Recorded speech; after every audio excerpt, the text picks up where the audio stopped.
की अध्यक्ष महोदय, यहाँ के सर में आए हुए कवि कवित्रियों, छात्र छात्राओं, सभी का हार्दिक स्वागत अभिनंदन। मैं एक वीररस का कवि हूँ और मैंने लगभग 34 से 35 कविता लिखा है। मेरी लिखी कविता का नाम कृष्णचंद्र, जो सभी कला में निपुण ब्रह्म परमेश्वर कृष्णचंद्र, जो सभी कला में निपुण वो कृष्णचंद्र कहलाते थे। उसके बल पराक्रम से कौरव सहित भीष्म द्रोण थर्राते थे। वज्रवाहन ने पिता अर्जुन को अनजाने में रण में मारा था। मरे हुए अर्जुन को कृष्णचंद्र ने पुनः जिलाया था।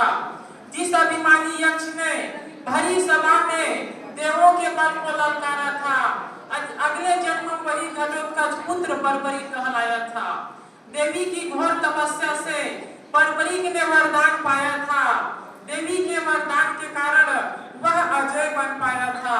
वह जिस पक्ष में खड़ा हो जाए वीर बर्बरीक, वह पक्ष विजय हो सकती थी। वीर बर्बरीक के कारण रण में धर्म की विजय हो सकती थी। जिस धर्म की रक्षा के लिए कृष्णचंद्र ने अवतार लिया, बर्बरीक ने अपने तप के बल से उस धर्म को ही ललकार दिया। मैं एक अति कामत के जीवनी के ऊपर मैं कविता लिखा था। मैंने भारत में कोई अन्य कवि लिखे थे कि नहीं मुझे तो नहीं पता है, पर मैंने उनके संपूर्ण जीवनी को पढ़ करके मैंने कविता लिखा था। उनकी मृत्यु या जो हुआ था उसके 1-2 दिन बाद लिखा था। तो इसको जाति या धर्म के आधार पर न माना जाए, कवि की रचना के आधार पर सुना जाए। अतीक अहमद का नारा था।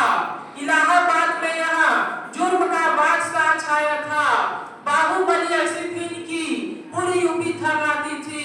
मुख्यमंत्रियों को भी इससे ना टकराने की चाहत थी। जन्म लिया 1960 के दशक में बाहुबली साम्राज्य बनाने की चाहत थी। 17 वर्ष की अवस्था में अतीक ने एक कत्ल को अंजाम दिया। जुर्म की दुनिया का बादशाह बनने में सब गुंडों ने उनका साथ दिया। बाहुबली ऐसी थी उनकी पूरी यूपी थर्राती थी। मुख्यमंत्रियों को भी इनसे ना टकराने की चाहत थी। यूपी के बाहुबलियों में जुर्म की दुनिया का बादशाह बनने की चाहत थी।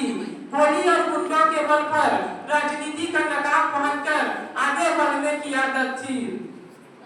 उसने अपना साम्राज्य बनाने 5 बार विधायक का चुनाव लड़ा, 5 बार विधायक बना, सांसद का भी स्वाद चखा।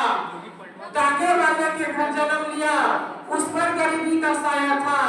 गरीबी से उबरने के लिए उसने अपराध की दुनिया को अपनाया था।